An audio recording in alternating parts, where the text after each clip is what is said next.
If I lost all of my fitness and health progress and I was starting over from square one, tired, out of shape, intimidated by the gym, and really just unhappy with where I was in terms of my fitness and my health, this is what I would do. Quick disclaimer before I begin. Guys, I'm not a doctor. I'm not a physical trainer. I'm just a guy who's been in really kind of bad shape physically and health-wise, and I've been in really good shape, and I've been everywhere in between. So I'm just basing this on my experience from both ends of the spectrum. So take what I'm about to say from that perspective. This is what I would do, not necessarily what you should do. But I think that hopefully there will be something in there to help you out no matter where you are on your fitness and health spectrum journey, whatever the heck you want to call it. Hey, look guys, before we go any further, I want to talk about something that a lot of people deal with to some degree or other, and that's anxiety. If any of the stuff that I'm talking about brings you anxiety, like you're really worried about your fitness and you're thinking like, the gym is a problem, diet's a problem, any of that, and it's really, really something that hurts you, like I guess mentally, then I want you to calm down and relax. I'm on your side. If my whole list of stuff is too much, if you're like, I can't do all those things, and you can pick one and you can just do that one thing, just do that one thing. And guys, that might be going for a walk. It might be just drinking more water. It might be going to see a doctor. It might be just writing down everything that you're eating. It might be one of those things. And if you can just do one thing and nothing else, and do it for a few weeks, and if it starts to become easy, maybe you can do something else, but don't concentrate on the next thing, just concentrate on that one thing, then do that, and that's okay. But what if that's still anxiety causing? What if that's still making your heart beat and the adrenaline and negative emotions? Guys, I mean, that's a real thing, and it can really affect you. And if that's the case, maybe it's time to talk to somebody. And that could be a friend, but it might need to be a professional. And there's no shame in that. Guys, I've seen a therapist. It was life-changing. And so if the idea of your food or your workout or even going to a doctor really, really flips you out, guys, the best thing I could tell you to do is try and get some professional help, because that can really start steering you towards where you need to go. Physical anxiety, mental anxiety, those things can really get in the way of you living a good life and your relationships with others and yourself and what you eat and what you do. And so if you need to talk to somebody, talk to somebody. There's no shame in it. And if you're like, hey, I can't go any further, that's fine. Don't watch any more of this video. Nobody on a YouTube video or on the internet is really going to help you like you need to be helped if you're that way. And like I said, there's really no shame in it. I have been there, and I know many friends and colleagues who have been there as well. So just understand that I'm not judging you, and if I were in your shoes, I would go see somebody like right now. So that's all I'll say on that, guys. I will continue with the video after this. Okay, so I've decided to get into shape, get healthier, do something for myself that's better. The very first thing I'm going to do is go to the doctor. And I'm not going to the doctor for permission, but I just want to see what I'm working with and make sure that there's no gotchas that I'm not aware of. Because how you feel is certainly an important metric, and that is something that you should never ignore, but you should also make sure that you understand what's going on under the hood. And just like if you're going to work on a car, it's kind of hard to work on most of the major parts of the car without popping the hood to see what's going on. The doctor's kind of the metaphorical equivalent of that. Tell your doctor that you're interested in getting in better shape, moving more, maybe fixing your diet, perhaps losing some weight, all those things. And make sure that they're like, hey, that's cool, but let's look at the following things. And while you're at the doctor, I would get a very comprehensive metabolic panel of all of the labs that you need done. And that means blood work, right? The vampires are going to have to draw some blood. And I would, at a minimum, try to get the following things. Pardon me while I refer to my list because it's a lot. Blood lead level, testosterone, vitamin D, a full metabolic panel, all the cholesterol, all the lipids, your HbA1c, that's a marker of if you are trending towards diabetes or in diabetes or not, your fasting insulin, your lipoprotein little a, your electrolytes, kidney function, liver function, thyroid function, pancreas markers, anything else the doctor thinks is relevant. I don't think that you can do too many tests unless you get so overwhelmed and the data is not useful to you. But guys, these things are going to give you a pretty good idea of where you stand health-wise. And maybe all of your blood markers are perfect. And if that's the case, guys, that's awesome, you know, that you're in a good spot. But if they've started to slide, some of them, or if you need any sort of help from your doctor, consider, you know, if you have high blood pressure, medicating that. If you have hyperlipidemia, i.e. high cholesterol, medicating that. If your blood sugar function, like you have high fasting, whatever blood sugar, or your HbA1c is raised, then medication to control that is not a bad idea either. And I know you're thinking, man, all doctors want to do is just throw pills at you and tell you to go away. And it's not an incorrect observation, but doctors want to do that for a few reasons. And you could say, yeah, hey, it's the fast, easy way out. True. But also it works. Like, these drugs have effects that take effect pretty quick. You might say, hey, it would be better to manage all of these things with lifestyle.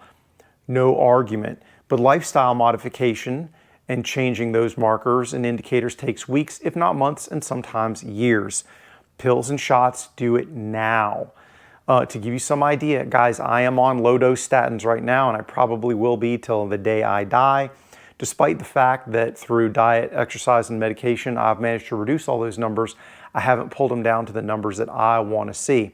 I'm also on tirzepatide, aka Mounjaro, aka Zepbound, and that has been life-changing for me. None of these drugs are going to make you jacked, skinny, or awesome. They're just not, but they can certainly help you towards those goals. So if the doctor says, hey, I really want to prescribe you on blah, blah, blah, like, I'm not saying say yes, and I'm not saying say no, but have an open mind toward it. Discuss the upside, the downside, side effects, risk, all those things, because there's no drug that doesn't have side effects. Drugs without side effects are drugs that don't work. So you're going to have to make sure you understand the upside and the downside to any of those. Make an educated decision based on you and where you're at in your health. So the next thing I do is I would track what I am eating. I wouldn't necessarily start out to change it, but I would either write down or log every single thing that I eat, and not with any judgment, not good food, not bad food, not neutral food. Food is just food. And it's hard to get over that hurdle, and I understand that. I use MyFitnessPal, which is an app on your phone. There's others, there's Lose It. People have said great things about Macro Factor. I haven't played with it yet, but I know some people who have used it extensively and love it, and there are many others. In fact, I know some other influencers have literally done a rating of all of the nutrition tracking apps you can get for your smartphone. I'm not even going to go into that. That's probably way too much. But find something that you can use. And the reason why I gravitate toward MyFitnessPal is it is free to use. There are paid like upgrades that you can get, but if you just want to download it and use it without jumping through hoops, getting on a subscription, MyFitnessPal works. Heck, if that's not good enough, or it's too much of a pain, you could literally just get a logbook and write it all down. But I think really the biggest part of the awareness comes from you actually being very conscious of what you're eating. Because I'll tell you, for me, for the longest time, it was very easy to just put things in my mouth and not pay attention. And that could be anything from slice of pizza, bag of Doritos. And when I say bag of Doritos, I don't mean a little bag. You know, when you start writing it all down, you start being aware of, man, that was a lot of Doritos that I ate. And that's probably going to really give me a lot of extra calories that may or may not help me towards what I want to do. So write it all down. Guys, once you figure out how much you're eating, you're probably going to want to figure out how many calories you're taking in on a daily basis or even weekly basis, which might be more informative to you. I know that some people are of the, hey, calories in, calories out, that's all that matters. Personally speaking, while part of that is true, there is a lot to understand when it comes to the human machine. And I think that there are hormones at play. There are all sorts of other things at play. So I'm not just going to be like, hey, thermodynamics is everything, but you have to understand it, I think, to know what you're doing.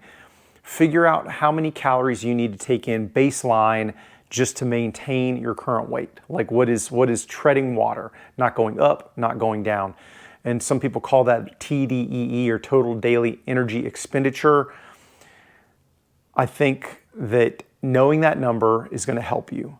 Once you've figured that number out, then I probably want to start playing with what I'm eating, but not hardcore. Like don't go, hey, chicken and broccoli for the rest of my life. I'm never eating anything else. Oh, and plain water, the end. Because if you do that, you're going to burn out so fast, like instantly fast, probably not going to be helpful.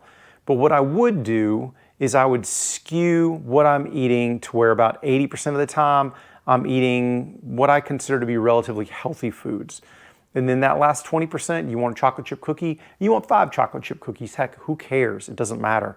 If 80% of what you ate was, reasonably lean meats or other protein sources, decent vegetables, decent carb sources like, rice, potatoes, things like that. Fruits and vegetables, good to go. Like some people kind of avoid fruits when they're trying to clean up. I eat some fruits, I don't get crazy with it, but I don't think that's harmful. When people talk about fruit that's not particularly great, it's really, you're talking fruit juices because it's really just sugar water with flavor in it. Tasty, I will admit, but I don't drink a lot of juices for that reason. I'm digressing. If you focus on protein first, and every meal that you sit down to, you eat protein on it. And I know everyone on the internet right now, protein. Everyone's crazy about it, but they're probably crazy about it for a reason, guys, because protein is the building blocks. It's what makes you, you.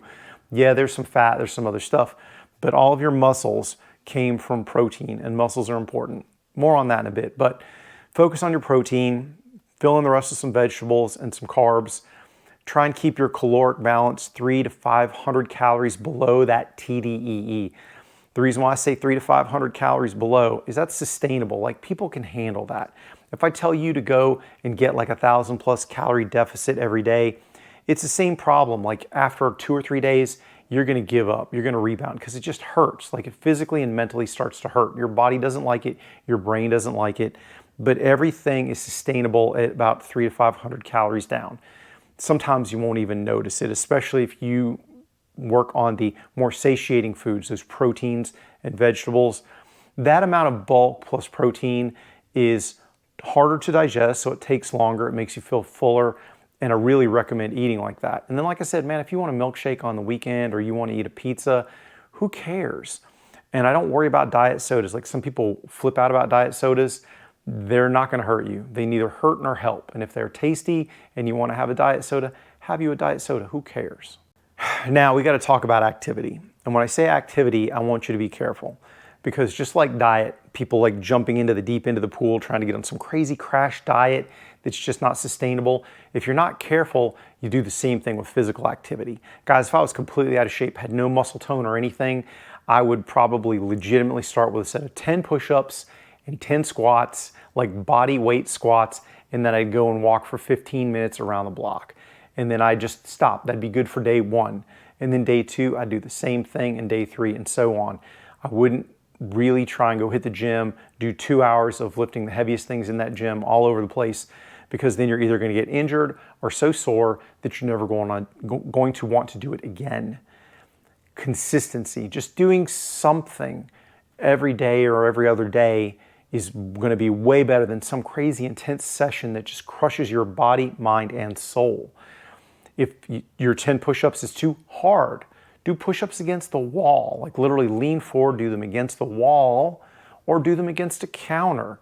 If those start to get easy, then do knee push-ups and then graduate your way up to full push-ups. Likewise, if regular one set of 10 push-ups is too easy, double down, do 2. And same thing for body weight squats. If doing like a body weight squat is hard, hang on to a counter while you do it, or sit down and stand up in a chair. Like modify what you're doing to meet where you are. Don't do crazy stuff that hurts. If it physically starts to hurt you, then easy it up. Like modify it so that it's easier for you. But like I said, if it's easy, then just do a little bit more. And don't get crazy. If 10 push-ups was easy, you don't have to do 500 in a day. Just do 2 sets of 10. And then if that's easy, then 3 sets of 10. Really what I'm talking about is the most beginner of movement programs to just get you to start moving your body and increasing your physical strength. And that's really probably all I would do for the first month. If those 2 exercises were a little too easy, then maybe I get some small dumbbells at your local sporting goods store, Walmart, or off the internet, or off Facebook Marketplace. Do a set of curls, some presses, and maybe some rows bent over. And then those are your 3 additional exercises, and stop there. And then just like anything else with progressive overload, I want to add just a little bit, like add a few more reps or another set or a little bit of weight, but never double, like don't double, triple, quadruple the weights. Like just keep easing up, guys. Because if you improve a couple of percentage points every week in a year, you will not even recognize what you're doing as compared to what you started with. So start really basic, start gentle, but just do it as much as you can during the week, 3 to 5 times a week. If you can do that, guys, I think that you're going to be pretty happy with where you are. Also, if you're like, hey, I've kind of graduated that, hit YouTube, Google, hey, basic strength program or beginner strength program. There's a million of them. Heck, hit up ChatGPT and say, hey, here's where I'm at. I need a very basic and beginner strength program, and here are the resources I have. And maybe it's just body weight exercises, or maybe I have a set of 5-pound dumbbells. That AI will spit you out a credible program. It might not be perfect, may not be optimized, it may not be like pro level trainer, but I guarantee you it's going to be good. And really, if you're going from zero, like I'm not moving at all, like I go from my, bed in the morning to my car to my desk at work, and from my desk to my couch to my bed. If that's the sole source of your activities, then any additional activity is going to be excellent. People get down in the weeds about what's the absolute best workout program, what's the best split, what's this, what's that. Guys, if you're not working out right now, you're not doing any physical activity, then none of that matters. Just doing something's going to get you there. The best program is just one you're doing. The worst program is the one you're not doing. So don't get into the weeds. Don't go kibitzing. Literally, I would just start doing some program. And guys, when I first started like 2+ years ago, when I was really out of shape, really sluggish and hurting, and everything was just not working well, that's really all I did. Is I just kind of did some body weight squats, some push-ups, did a couple of dumbbells, and I was like, cool, I'll just do it again tomorrow. And I just persisted. So let me close, guys. This is what I would do from the beginning if I know what I know now, but my body had reverted to the worst shape it's ever been in. That's what I would do. Nobody is going to go from completely out of shape to shredded in 30 days. It's not the goal. The goal is very minor improvements every single day. If you can do just a little bit every day, I promise you'll get better. And you might not even see it or feel it at first because it takes a few weeks to get going. So really what I got to tell you guys is intensity is not the deal, but consistency is. If you can just do a little bit, you're going to be good to go. It's just like when you go to the gym. If you make it to the gym, then you're like, well, crap, I better do something. I made it here. Even if it's the worst workout you've ever done, you did something. And that is better than nothing. If you're sitting on your couch after dinner and you go, you know what, I should take a 15-minute walk. I don't have to go fast. I don't have to go far. I just tool around the block for 15 minutes. Then guys, it's not a bad thing to do. Any activity beats none, but consistency is the king. If you can just be consistent, you are going to be so much better even 30 days from now than when you began, but you just got to begin. I heard, I forget who it was, and it's probably been said multiple times, but they're like, hey, the best time to get in shape was years and years ago. That's the best time. But the second best time is right now, if you start right now. So that's really all I'm saying. Hopefully this has been helpful to you.